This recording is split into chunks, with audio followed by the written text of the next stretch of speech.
So again good morning students. अब धीरे धीरे री ऑप्टिक्स के एंड की तरफ हम बढ़ते जा रहे हैं और लास्ट टॉपिक हम ले रहे हैं, ये थोड़ा बड़ा भी है। ऑप्टिकल इंस्ट्रूमेंट स्टार्ट करने वाले हैं हम लोग। ऑप्टिकल इंस्ट्रूमेंट्स क्या होते हैं सबसे पहले तो।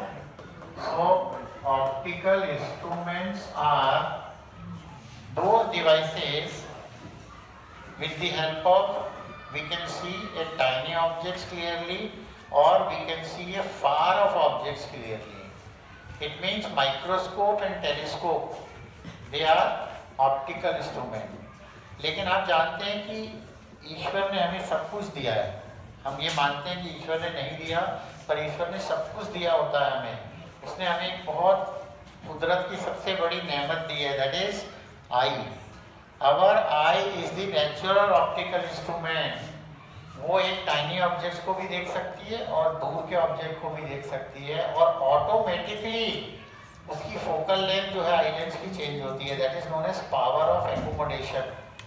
And the focal length changes of semi transparent, sorry not semi transparent, semi solid convex lens with the help of ciliary muscles. Ciliary muscles relax और कॉन्ट्रैक्ट होती हैं, उससे आई की फोकल लेंथ चेंज होती है। तो our natural instrument is eye and this is our eye। ये देखिए आप,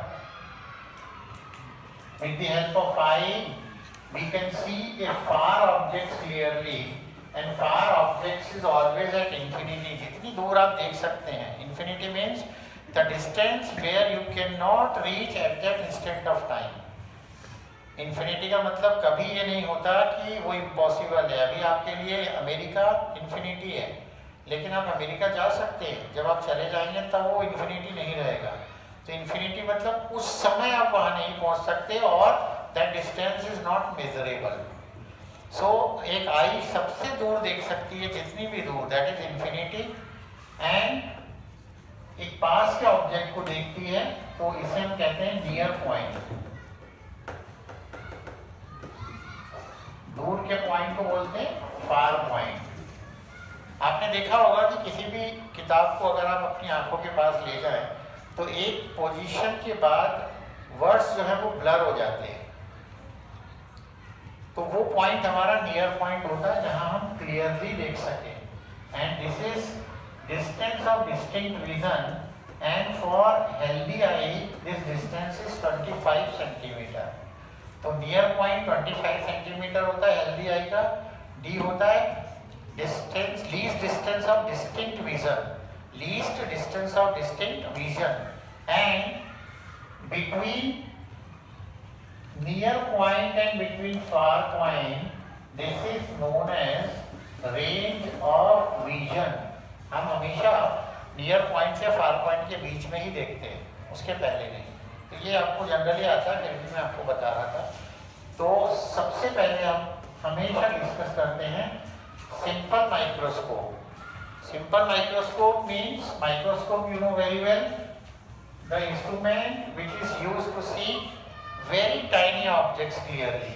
तो मैं सिंपल माइक्रोस्कोप आपको बता रहा हूँ। एक्चुअली सिंपल माइक्रोस्कोप आपके कोर्स में है नहीं, लेकिन सिंपल माइक्रोस्कोप नहीं पढ़ेंगे तो कंपाउंड माइक्रोस्कोप और टेलीस्कोप समझ में नहीं आएंगे।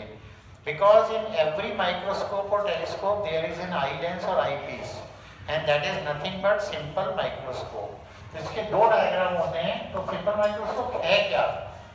एक convex lens of less focal length, convex lens of small focal length is known as simple microscope। तो इसके दो डायग्राम है। पहला डायग्राम है नॉर्मल सेटिंग और normal adjustment, and here final image is at infinity. ये आप याद रखिए, ये आपको बहुत काम आने वाला है। The first diagram is for normal setting और normal adjustment when final image is at infinity. तो ये लेंस बनाया मैंने, and this is my optical centre, focus बना लेता हूं मैं।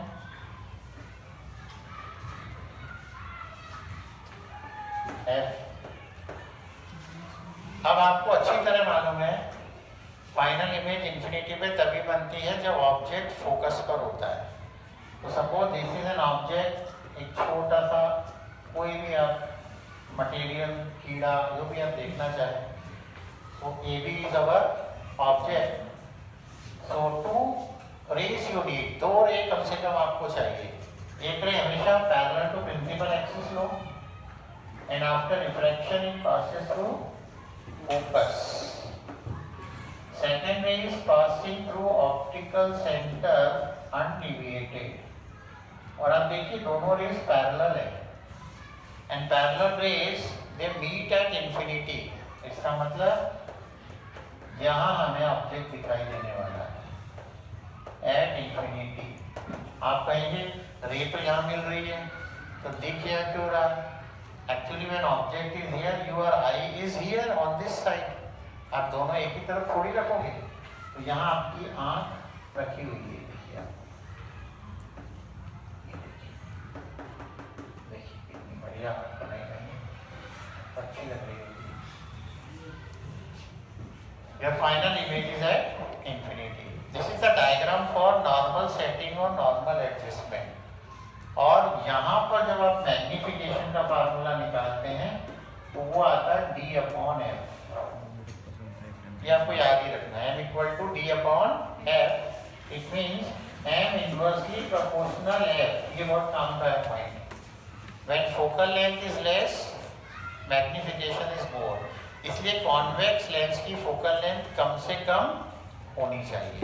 जितना कम होगा मैग्नीफाइंग पावर उतनी ज़्यादा बढ़ेगी और आपको इमेज बहुत बड़ी दिखाई देगी। Then there is a second diagram for least distance of distinct vision. Now second is for least distance of distinct vision, और यहाँ इमेज बनेगी at D। Image is at capital D। Capital D आपको पहले ही मालूम है, least distance of distinct vision, and it is at 25 centimetre. तो अब हम क्या करेंगे, ऑब्जेक्ट को फोकस के अंदर रखेंगे। अब ऑब्जेक्ट क्या रखा था, object is between optical centre and focus. So look here, the first ray is parallel to the principal axis again, and after refraction it passes through focus. सीधी चली गई। Now the second ray is passing through optical center undeviated. और अब आप देखें तो ये divert हो गई, ये डाइवर्ट हो गई, and these two rays will never meet here. और जो यहाँ नहीं मिलती वो पीछे मिलती है, इसको हम पीछे बढ़ाएंगे।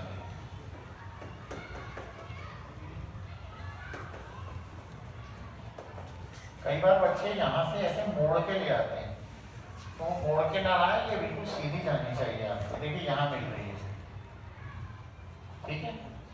So drop A perpendicular here, this is A' and this is B', this is your final image. और आप अगर ध्यान से देखें तो now object and image they both on the same side. इसका मतलब इमेज वर्चुअल बन रही है, और यहाँ मैग्निफिकेशन का फार्मूला 1 + D/F हो जाता है, 1 + D/F। तो दोनों डायग्राम आपको बहुत इंपॉर्टेंटली याद रखने हैं, क्योंकि इन डायग्राम्स के बिना आप कंपाउंड माइक्रोस्कोप और टेलीस्कोप को समझ नहीं पाएंगे। And you know very well the magnification depends upon focal length. तो फोकल लेंथ हम कम करते जाएंगे, पर ज़्यादातर मैग्निफिकेशन 10 से 50, इससे ज़्यादा नहीं हो पाता। And you need more magnification because in biology you have to see very very tiny objects, microorganisms, which you cannot see with the help of the small microscope.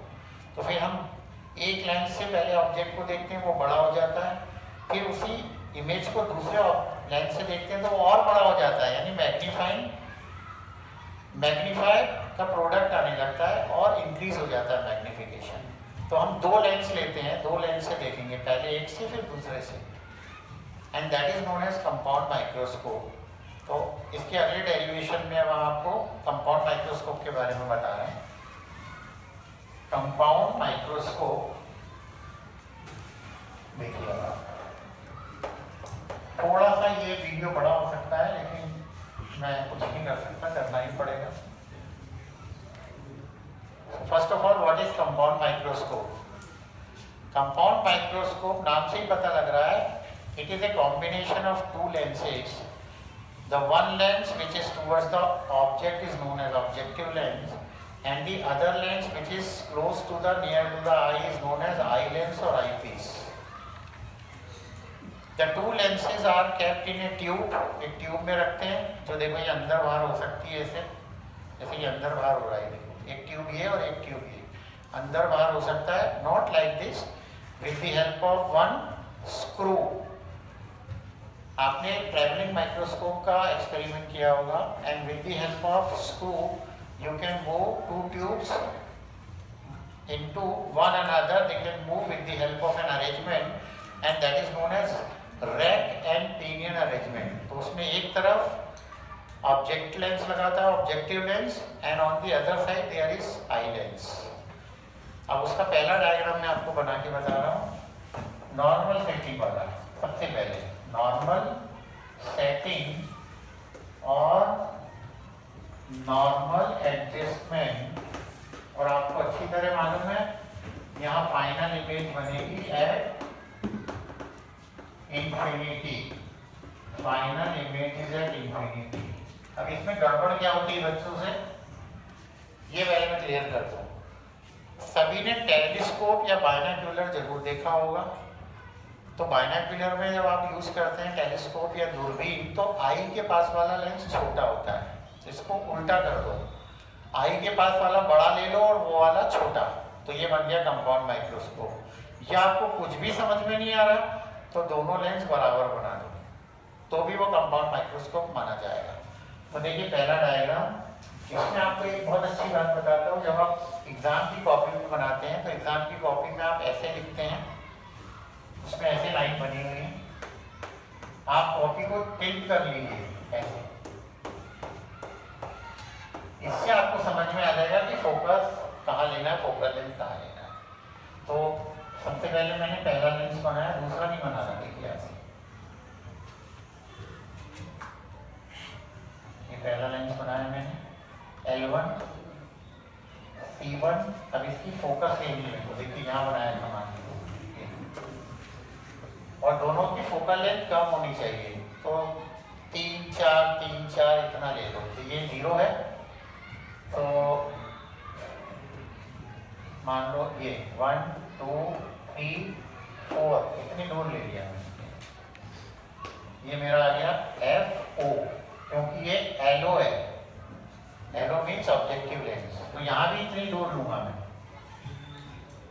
और ये जितना ज्यादा आप लोगे आपकी इमेज उतनी बड़ी बनने वाली है, इसलिए बी केयरफुल।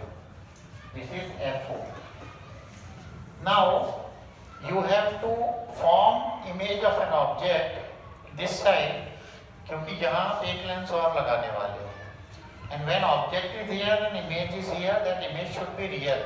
और इमेज तभी रियल बनती है जब वो फोकस या फोकस के पहले रखी हो, अंदर नहीं।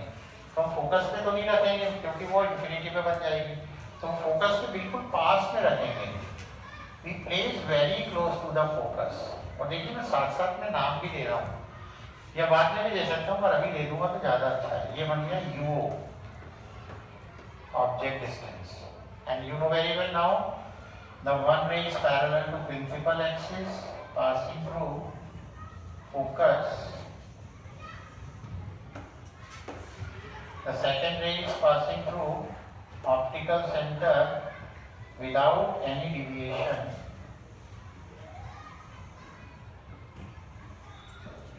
मैं आपको प्रैक्टिकली कुछ बता रहा हूँ, आप अभी समझ जाएंगे। आपने देखा इमेज बहुत दूर बनी है। इमेज दूर इसलिए बनी है क्योंकि मैंने फोकस ज्यादा लिया है, इसलिए आप 3 या 4 से ज्यादा का फोकस फोकस मत लेना डिस्टेंस, लाइन ऐसी बनाना कॉपी टेढ़ी करके टिल्ट करके। तो ये इमेज बन गई यहाँ, तो इमेज बहुत दूर बढ़ गई मेरी और मुझे फाइनल इमेज बनाने में दिक्कत आएगी, पर कोई बात नहीं, मैं नेक्स्ट डायग्राम में ठीक करता हूँ इसको। ठीक है, कर लेता हूँ। ये बन गई A dash B dash. So this is my image BO and this is FO. Now this image is seen by eye lens। तो आई लेंस बनाऊंगा और आपको याद है दोनों लेंस की फोकल लेंथ जनरली कम होती है या बराबर होती है।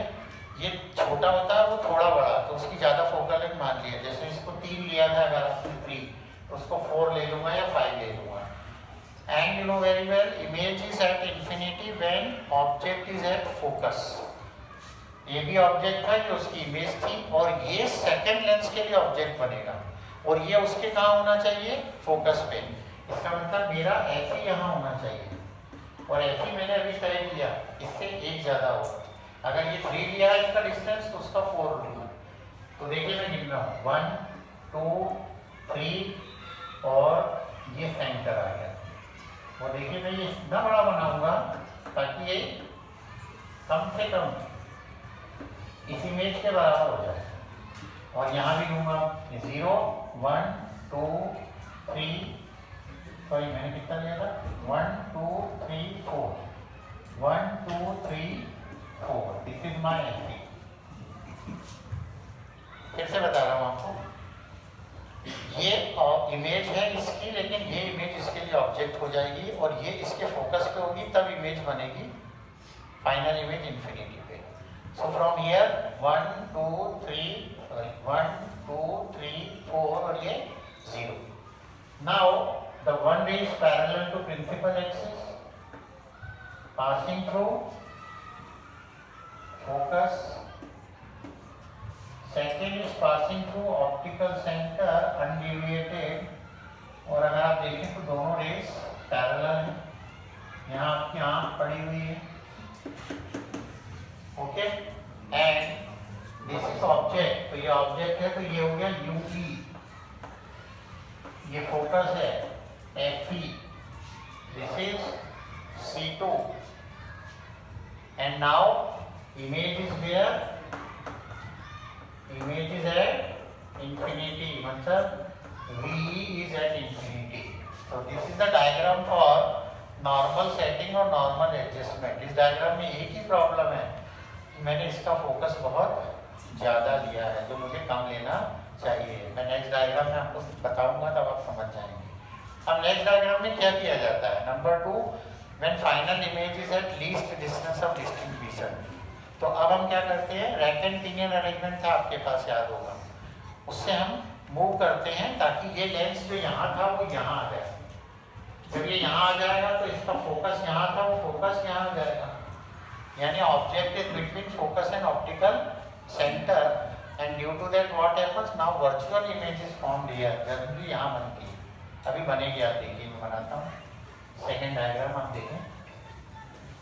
So now for second diagram final image is at D। this is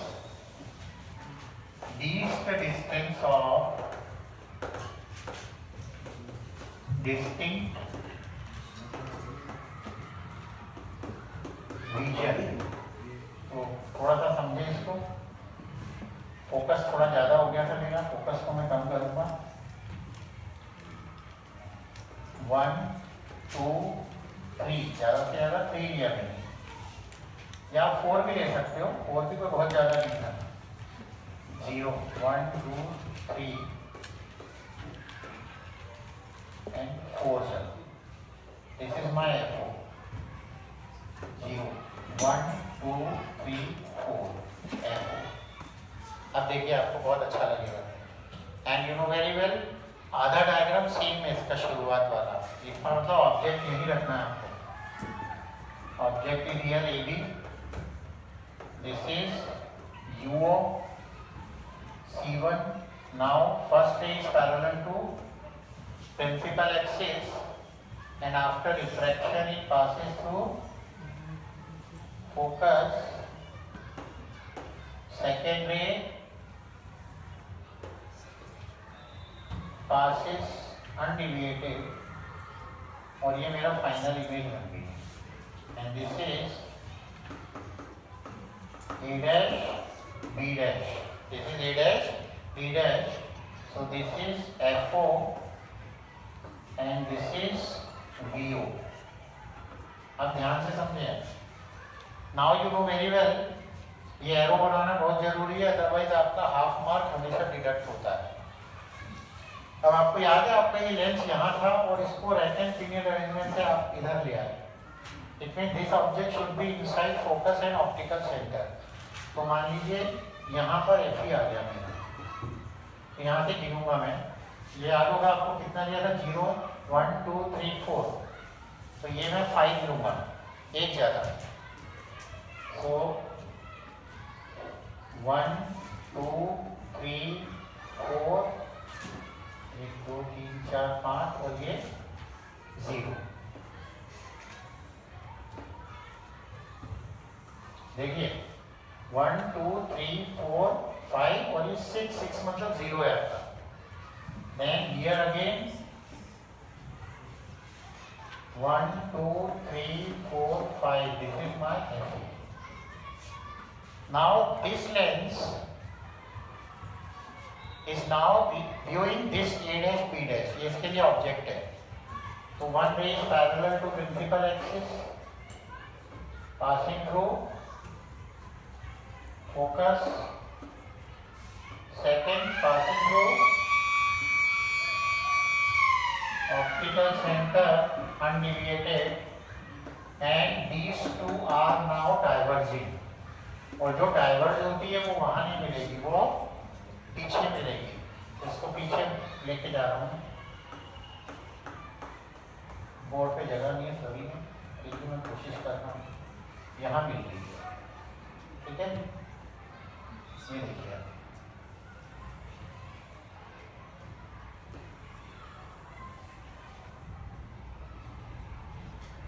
this is my final image. यहाँ बच्चों को प्रॉब्लम आती, मैं आपको समझा रहा हूँ।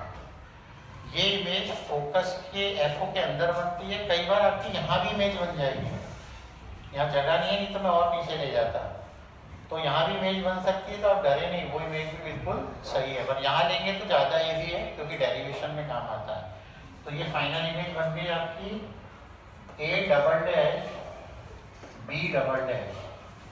अब नेमिंग बड़ी इंपॉर्टेंट है, यहाँ तो ले लिया था C1 UO VO, ये ऑब्जेक्ट हो गया इसके लिए UE,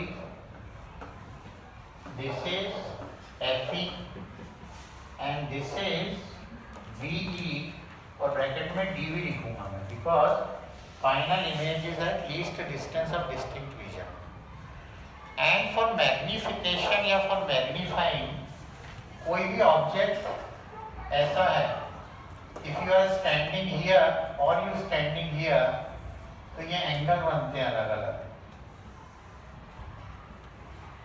जैसे जैसे आप दूर होते जाते हैं एंगल छोटा होता है, पास में आते हैं तो एंगल बढ़ने लग जाता है, और विजुअल एंगल ही डिसाइड करता है कि मैग्नीफाइंग पावर कितना है।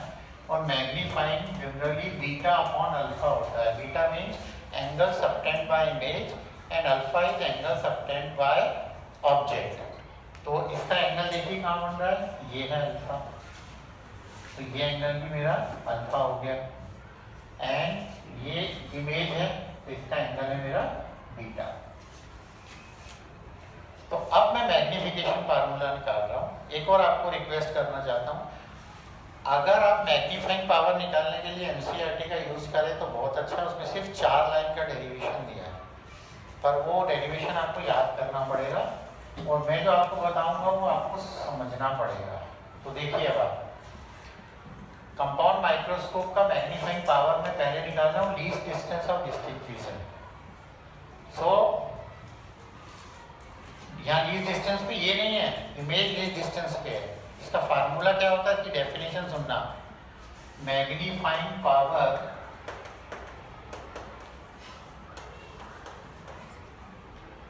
एट बी वाले के लिए। It is the ratio of magnifying power. It is the ratio of angle subtended by the image at the eye to the angle subtended by the object at the eye when both object and image lie at least distance of distinct vision. फिर से, magnifying power is angle subtended by the object image at the eye to the angle subtended by the object at the eye, image at the eye and object at the eye when both object and image lie at least distance of distinct vision.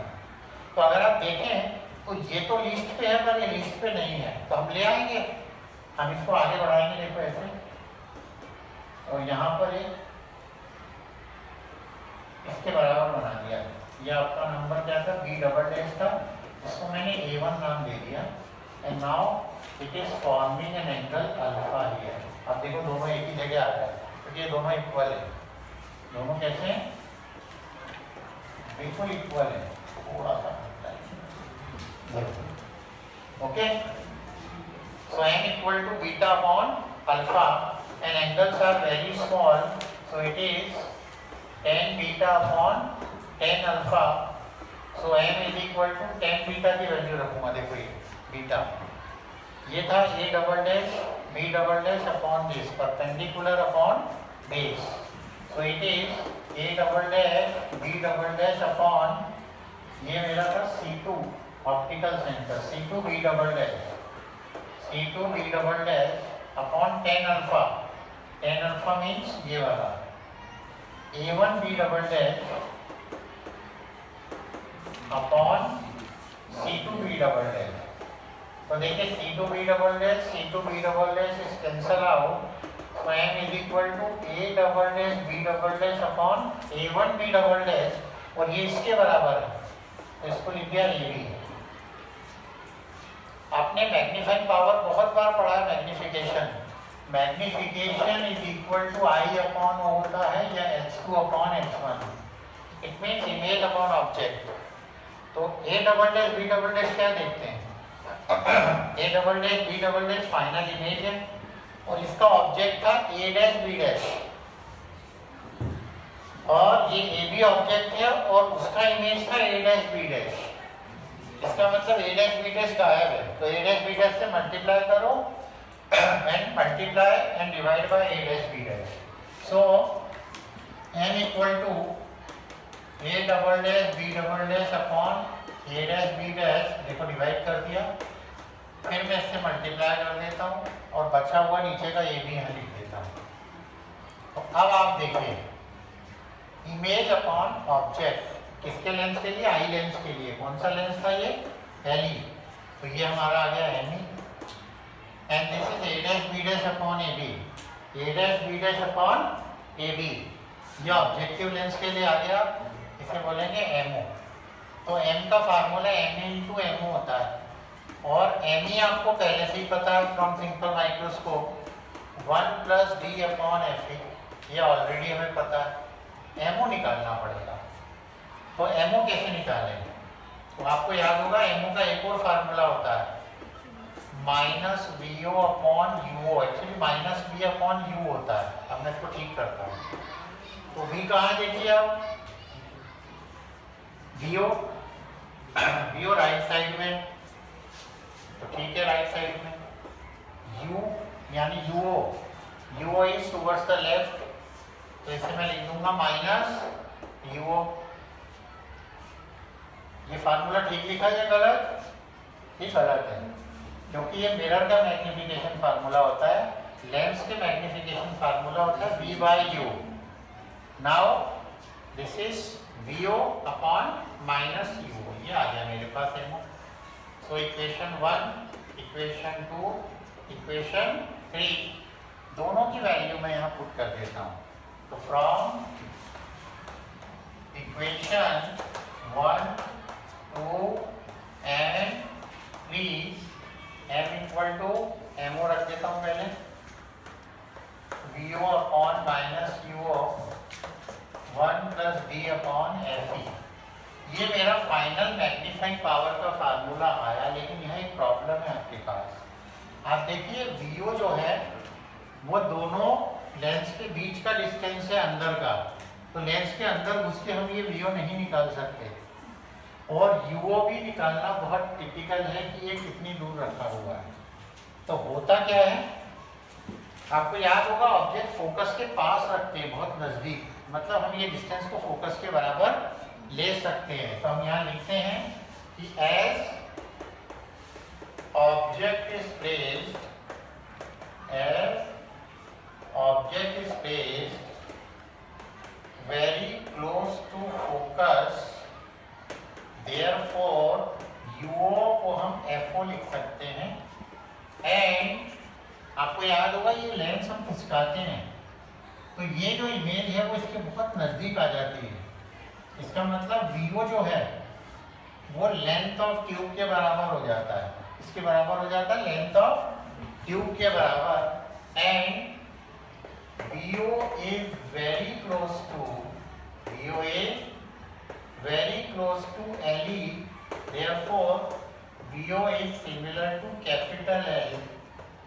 Capital L means length of tube, length of tube यानी ये मेरी length of tube इसमें रखा है। तो अब मैं इसको मॉडिफाई कर देता हूँ, देखो फार्मूले को। तो फार्मूले को मॉडिफाई करने के लिए मुझे डस्टर उठाना पड़ेगा क्योंकि जगह नहीं बची हुई है, तो मैं इसको मॉडिफाई कर रहा हूँ। देखिए therefore n equal to VO यानी L upon minus FO 1 plus D upon FE। अब सब कुछ मेजर कर सकते हैं आप। देखिए लेंथ ऑफ ट्यूब आप पता है, FO यानी focal length of objective lens, FE means focal length of eye lens, and D मतलब 25 सेंटीमीटर, और यहाँ माइनस साइन आ रहा है, और ये माइनस साइन आपको बताता है कि इमेज रियल और इन्वर्टेड बन रही है। कैसे बन रही है देखो, ये आपका ऑब्जेक्ट था और ये फाइनल इमेज है, तो ये इसके रिस्पेक्ट में ये इन्वर्टेड है, इसलिए फाइनल इमेज रियल है, इन्वर्टेड है। तो यहाँ पर अब हम डिस्कशन करते हैं। डिस्कशन बड़ा इंपॉर्टेंट है, सुन ले आप। Number 1, negative sign indicates that final image is real and inverted and left turns right. Number 2, for normal setting, कई बच्चे बोलेंगे कि सर नॉर्मल सेटिंग के लिए क्या होगा, तो नॉर्मल सेटिंग में आपको याद है 1 हट जाता है, तो n इक्वल टू हो जाता है L upon minus FO into D upon FE। अब सबसे इंपॉर्टेंट चीज पे आ रहा हूं मैं, सबसे इंपॉर्टेंट डिस्कशन है number 3, M inversely proportional FO and FE। आप देखो दोनों नीचे हैं, इसका मतलब magnifying power is inversely proportional to FO and FE। दोनों की फोकल लेंथ कम होनी चाहिए। अगर आपको दोनों की फोकल लेंथ कम लेनी है तो आप जानते हैं इसकी मिनिमम होगी और इसकी मॉडरेट होगी। ये थोड़ा सा बड़ा होता है, यानी FO होना चाहिए मिनिमम और FE हो सकता है मॉडरेट। अगर आपके पास नहीं है तो आप उससे थोड़ा सा ज़्यादा ले सकते हैं, पर जनरली दोनों कम होना चाहिए। तो if FO and FE are small, then M is more। Magnification बढ़ाने के लिए आपको दोनों की फोकल लेंथ कम लेनी पड़ेगी। नंबर 4 लास्ट है, eye lens is not a single lens. Eye lens is a combination of two lens, एक convex और एक concave, और इसे कहते हैं acromatic combination of lens। इसे कहते हैं acromatic combination of lens। इस acromatic combination से chromatic aberration defect हट जाता है। आपको मालूम होगा कि lens forms different images for different colours, तो इमेज ब्लर बनती है, उसे कहते हैं क्रोमेटिक एब्रेशन डिफेक्ट। तो उसे दूर करने के लिए हम एक एक्रोमेटिक कॉम्बिनेशन लेते हैं, and this eyepiece is known as Ramsden eyepiece. तो ये कंपाउंड माइक्रोस्कोप का डेरिवेशन कंप्लीट हुआ, और अगर आपको ये अच्छा लगा है, समझ में आया है, तो प्लीज़ सब्सक्राइब करें और हमारे क्लास 12 के स्टूडेंट्स को अपनी ब्लेसिंग्स दें कि उनके पेपर बहुत अच्छे जाएं। Thank you.